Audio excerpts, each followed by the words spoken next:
Bonsoir. Dans ce 6e rendez-vous, je finis à traiter et à analyser les sebassements des développements local intégré et durable. Cette fois-ci, je le fais sur le sebassement climatique. Les climats de la planète Terre changent. Tel est le constat fait par les savants, les spécialistes et les météorologues. Désormais, cette nouvelle donne est rentrée dans les coutumes des savoirs et des connaissances populaires. Beaucoup d'encre continue à couler. Les débats, les conférences, les rencontres, les assises des COP sur le climat se multiplient afin de normaliser la situation climatique le long de ce 3e millénaire.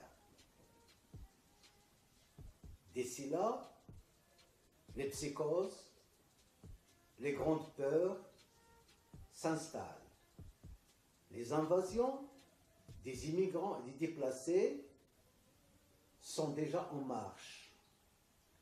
Les phénomènes de Ninou et de Nénois se succèdent et font des ravages et causent des situations apocalyptiques, allant des grandes inondations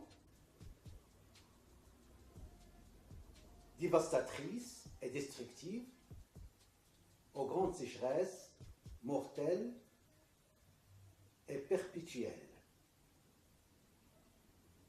allant des défigurations des espaces naturels géographiques aux dégradations des écosystèmes et les disparitions de plusieurs espèces animales et végétales. La vie maritime est en danger. Bref, les bilans sont catastrophiques sur tous les niveaux, économique, social et démographique.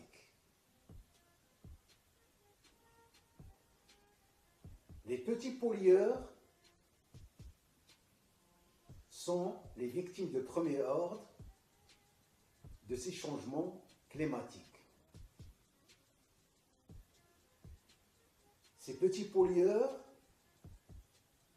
connaissent déjà un double handicap.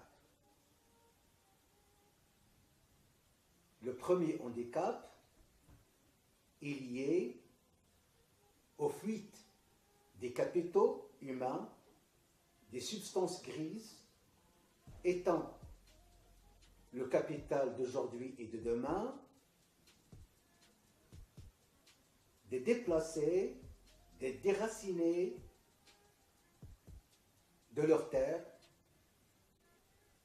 avec tous les malheurs qui en suivra.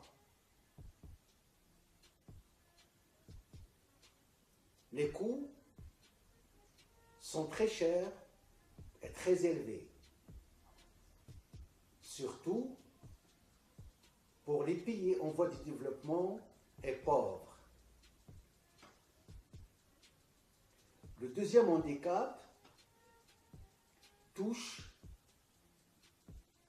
aux incapacités de ces pays-là de décoller politiquement, économiquement et démographiquement et socialement.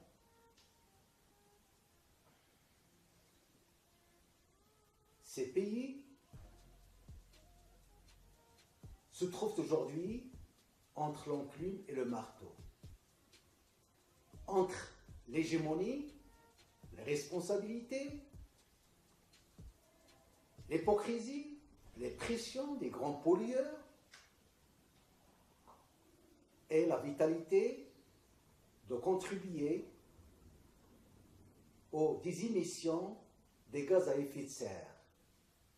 au détriment de leur développement industriel et agricole. De cet état de fait, la communauté internationale et surtout les pays riches doivent assumer leurs responsabilités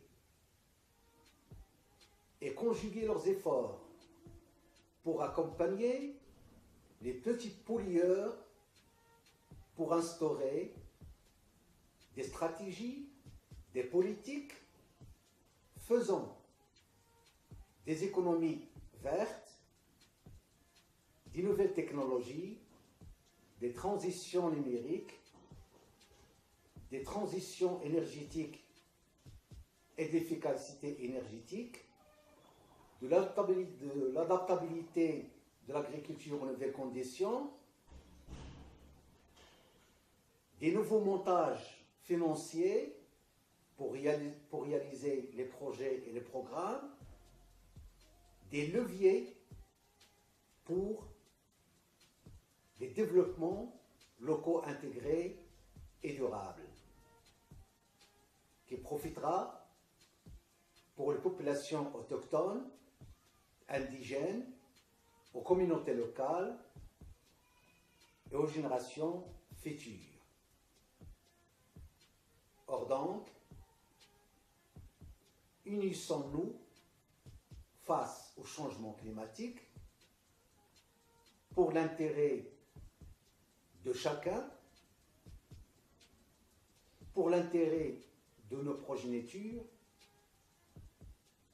et pour l'intérêt des générations futures. Corrigeons-nous les comportements, les pratiques qui portent préjudice à notre environnement planétaire.